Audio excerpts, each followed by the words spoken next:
because I don't know, not TikTok, but YouTube haven't been promoting my video. So y'all gotta like this video so YouTube can push the video. That being said, y'all, let me go. You guys, so y'all know what's been going on in Texas. So this is like a little update. What's going on in Texas, y'all. So you guys try to pray for Texas, because this can be anywhere. It can be where I'm at. It can be where you are. It can be anywhere. So, let's just see what's going on, because some people don't like to watch the news. So if you come across my channel and you watch this, pray for the people in Texas, y'all. All right, let's get into the reaction. People have died in Texas after catastrophic flooding over the weekend, and officials say around 160 are still missing. According to the state's governor, more than 20 state agencies, 1,700 personnel, and nearly 1,000 vehicles are responding to the aftermath. Tonight, Nidia Gavassos joins us from Kerrville as those teams continue to search for any signs of life along the Guadalupe River. Charisse, the situation out here in Texas continues to get even more complicated as we are now talking about 161 people who remain missing, and this is on top of the 109 that had already been confirmed to have lost their lives over the weekend. Officials in Kirk County, Texas, continue to search for those who remain unaccounted for in the wake of the deadly 4th of July flash floods. More than 100 people have been confirmed dead, and many more are missing. Just in the Kirk County area alone, there are 161 people who are known to be missing. On Tuesday, Texas Governor Greg Abbott took to the skies to survey the damage of the area. 5 campers and 1 counselor from CampMystic, a girls' camp in Kirk County, are still missing. Among the young campers who survived, there are feelings of guilt. It's hard to hear because they were so young.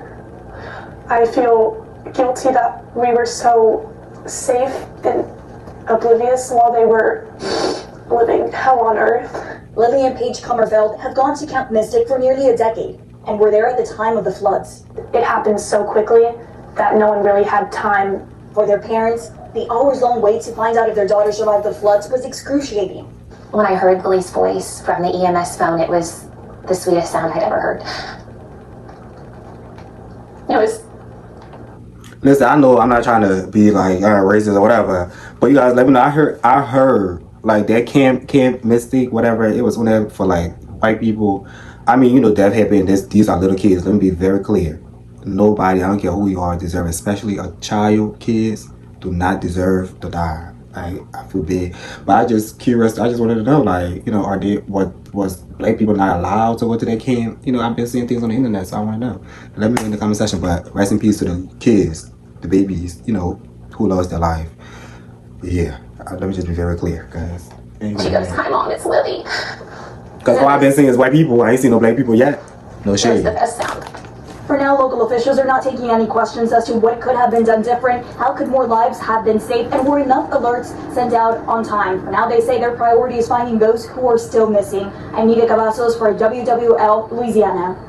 And the tragedy is touching people in our area. Today we spoke to a North Shore man who says his daughter-in-law and 2 young grandchildren barely survived or barely escaped that rising water. Dr. Michael Sprague shared images of their cabin taken after the flood. His daughter-in-law has been a counselor at CampMystic for years, and Thursday took her 6- and 9-year-olds to see the camp for the first time.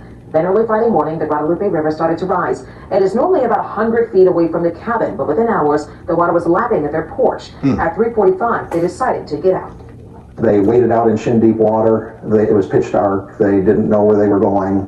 They made a left-hand turn and got a little higher.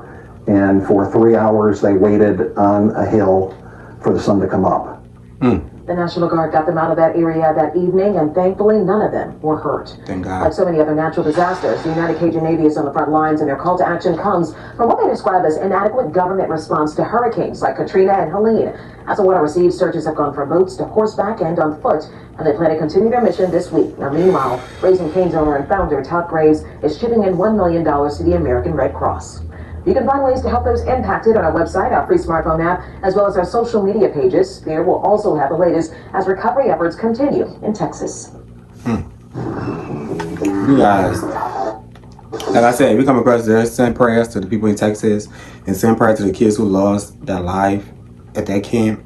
No matter what, I don't care who, the organization, whatever the case might be, but kids do not deserve to, With that being said, y'all, let me go. Keep subscribing to the channel. Like this video.